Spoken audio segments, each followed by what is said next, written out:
Tension না, আমি বলছি কোনো টেনশন নাই। ওটা আমার ঠকায় বিয়ে দেওয়া হয়েছে। ঠকায় বিয়ে দেওয়া হয়েছে? হ্যাঁ, ওনার ছেলে অসুস্থ সেই কথা আমার বলেনি। ওনার ছেলে যে অসুস্থ সেই কথা আমার বলেছে, ওনাকে জিজ্ঞেস করেন দিদি। ওনার ছেলে যে মানসিক ভাবে অসুস্থ সেই কথা আমার বলেছে, আমাকে এটা ঠকায় বিয়ে দিয়েছে। আমি আমার ছেলের সাথে সংসার করতে চাই না, সংসার করিও নি। আমার আমার ছেলের সাথে কোনো বিয়েও হয় না। আমার ছেলে চিনি না।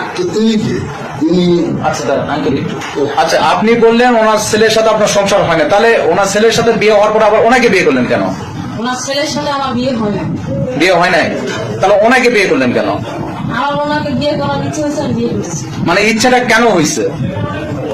আমার পছন্দ অপছন্দ থাকতে পারে, আমার পছন্দ হয়েছে তাই বিয়ে করছি। উনি তো বয়স্ক, তো বয়স্ক মানুষকে কেন বিয়ে করলেন? সবাই তো ইয়াং ছেলে খোঁজে, অল্প বয়সী ছেলে খোঁজে, আপনি অল্প বয়সী মেয়ে। আমি যার পছন্দ হয়েছে আমি তাকে বিয়ে করছি। ওনার ছেলের সংসার কতদিন করছেন? আমি ওনার ছেলের সাথে সংসার করি। আপনার ছেলের ওয়াইফকে বিয়ে করছেন, এটা কি ইসলাম শরীয়ত মোতাবেক? কোর্ট ম্যারেজ করছেন?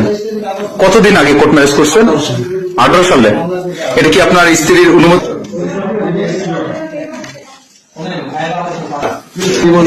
আচ্ছা, আপনি ফ্ল্যাটে কতদিন যাবত আছেন? আপনার বয়স কত, তার বয়স কত? 22-25। আপনার বয়স 60।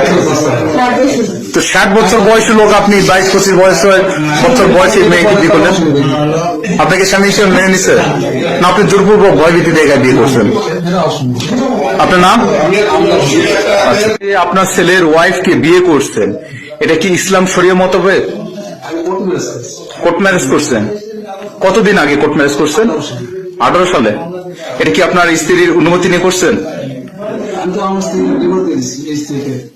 এই স্ত্রীকে ডিভোর্স দিচ্ছেন কতদিন আগে? 18 পরে ডিভোর্স দিচ্ছেন। আপনি যে বলতেছেন, উনি বলতেছে আপনাকে ডিভোর্স দিচ্ছে, দিয়ে আপনার ছেলের ওয়াইফকে বিয়ে করছে, আপনি কি বিষয়টি কি জানতেন? আপনি জানতেন? আপনাকে যে ডিভোর্স দিচ্ছে বলে দাবি করে, আপনাকে কি কোনো তালাকনামা কি পাঠাইছে? উনি যে বলতেছে যে কোনো প্রকার তালাকনামা আপনি পাঠান নাই।